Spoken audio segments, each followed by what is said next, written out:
Puma Deviate Pure Nitro, the do-it-all shoe. Well, we'll see if it is. Guys, in this review of the Puma Deviate Pure Nitro, I'll go through some basic stats and figures of the shoe. I'll go through how I've used this shoe so far and how I've tested this shoe. I'll also go through where it sits against other trainers within this kind of do-it-all trainer category. Yeah, so let's just get straight into the stats and figures. So let's start with the upper. We have a upper engineered mesh. Guys, when I was running in this, it was really comfortable. A nice padded heel collar. I really like the tongue. I'm not sure if you guys are going to be able to see the tongue. Hopefully, if I just get this open.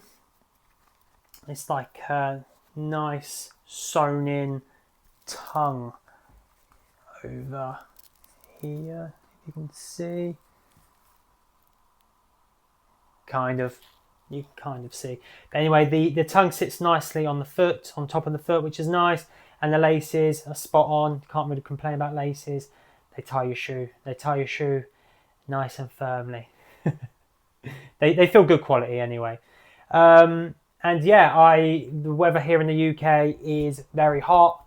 And the breathability of the shoe was fine. I'm not going to moan about the breathability of this shoe. It's absolutely fine. If we get into the midsole, so the midsole, we have a nitro foam, nitrogen infused cushioning. It felt bouncy.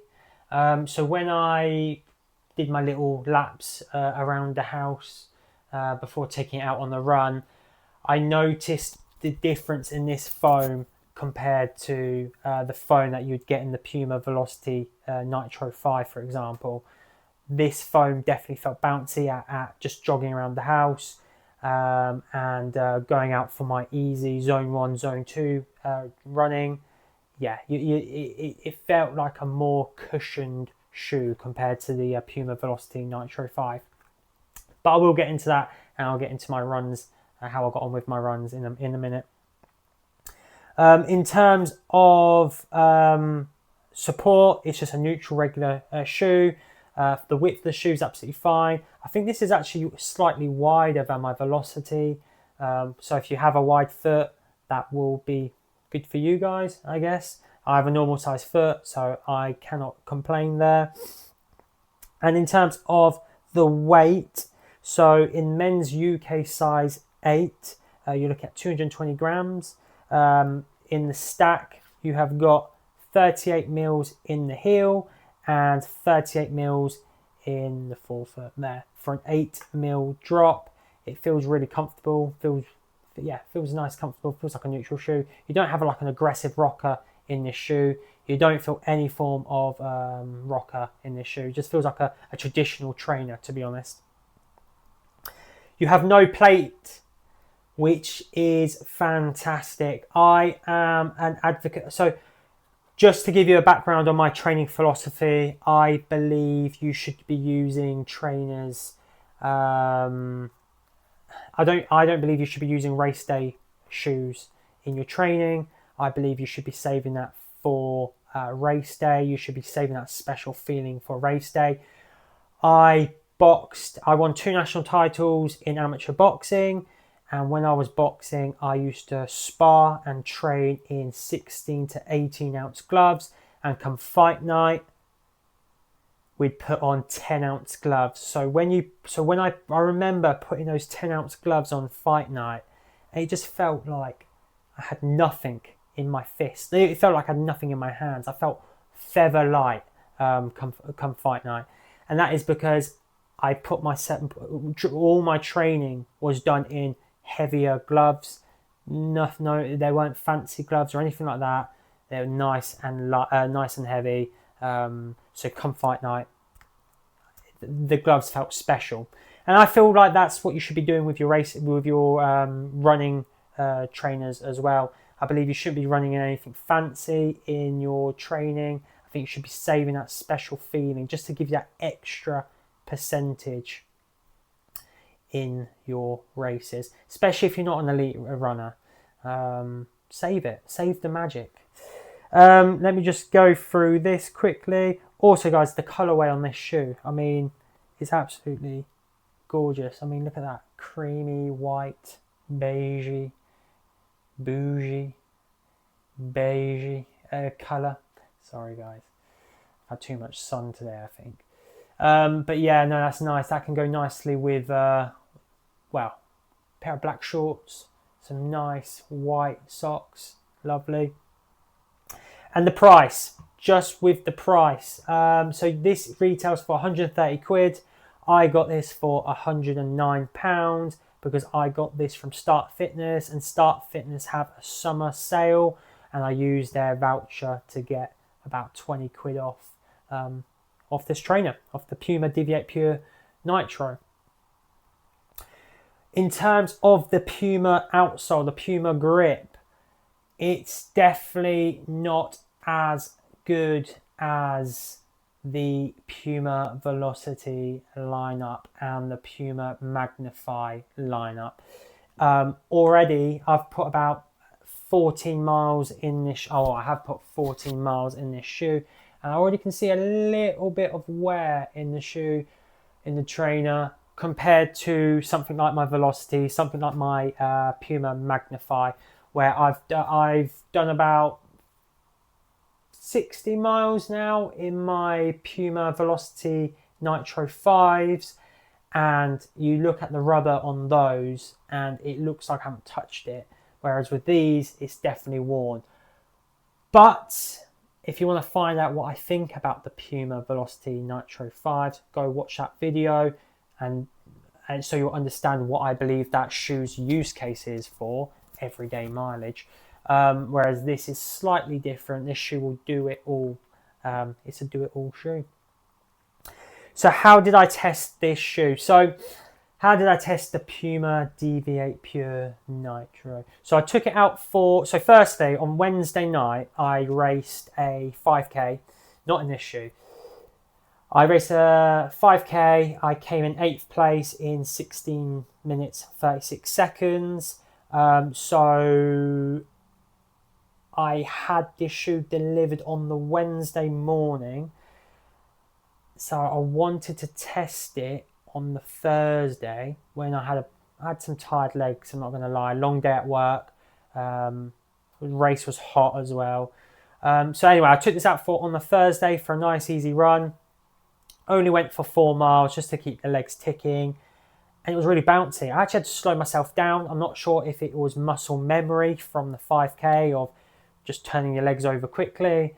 But I had to slow myself down in this shoe, in this trainer, because it was bouncy. It wanted to go. It definitely wasn't like the Velocity, the Puma Velocity 5, where you're just doing your bog standard plodding mileage. This shoe wanted to go a little faster than I was prepared to go. So that was good. In terms of the Zone 1, Zone 2 training in this trainer, you can definitely do it. For me, I have to hold myself back, so I'm kind of shuffling to make sure I'm keeping my heart rate within those zones. But it's a comfortable shoe. You don't feel any ground contact in this shoe. It's nice and comfortable, nice and bouncy. For Zone 1, Zone 2 training, you'll get on with it nicely. Then on Saturday, I did a session. I did 10 miles overall. I did a 2-mile warm-up in the Puma Deviate Pure Nitro. Then I went straight into the session. I did six times 1 mile with 1 minute rest. So the warm-up was exactly the same as the Thursday, plodding, where I did just the 4 miles. It was nice, bouncy. You can just, this trainer will protect your legs for that. But I was really eager to test it and to see how it went, how it performed in my tempo pace, how it performed at my sub-threshold pace. So nothing crazy quick, just building that higher end, that higher aerobic end of fitness, improving that aerobic engine. Because I haven't been running for long, so I'm really keen on building that aerobic base before doing the sexy speed. I don't need to get there yet. I'm already taking so much time off my running times by just doing the higher end aerobic stuff. So I took it out for a spin. I can report it was a joy to run in. My heart rate's kept relatively low and controlled. It was bouncy. The shoe kept ticking along. Bearing in mind the heat as well. Not that I make any excuses for the weather. But yeah, no, it performs as it should. And if I'm just going to compare it to the other shoes in this category, you have easy day shoes. So just picking it up against some other shoes. So this trainer, so just as a recap, easy mileage, plodding along nicely, perfect. It can do that. It can go at a nice, easy pace. And also, you can pick up the pace in this shoe, which is a type of shoe that I absolutely love and value. I think you need a shoe like that in your rotation that can do it all. Putting it up against the likes of the Nike Pegasus. Again, this is a shoe where you can go and you have it on for a 2-mile warm-up, 3-4 mile warm-up, and then you can go straight into hitting a session. Brilliant. These two are basically the same kind of shoe. I'd say you've probably got a bit more cushioning in this shoe, but that's because I've absolutely battered this shoe. But this is a great shoe. You also have, that I would compare it to, is the Nike Vomero Plus. This is a higher stacked shoe compared to this one. I mean, look at it, it's an absolute tank. But again, I'll do a lot of easy miles in this kind of shoe trainer to then go and do my tempo sub-threshold pace sessions, and it keeps the legs ticking over. It feels really good. Kind of feels like, actually, it feels like a higher stacked version of that. So yeah, another shoe to consider. Another one where you can do your easy stuff and pick up the pace is the New Balance Rebel V4, and the V5 is very similar. Again, similar feeling shoes. You have slightly more stack in this shoe. This one feels less protective, but again, it's a type of shoe you can take to a park run, do a 2-mile warm-up before a park run, or do a mini session before your park run, and then jump straight into the session and pick up the pace, which is exactly what I'm going to be doing with this one on Saturday. I'm going to be doing a session before the park run, and then I'm going to jump straight into the park run at like a tempo-y sub-threshold pace, just to see if I can drop into those quicker paces, see if other runners can entice me to really let it rip in this shoe. So that's comparing it against the do-it-all shoes, where you can do your easy stuff and you can do your more intense type of work or your higher aerobic type of work.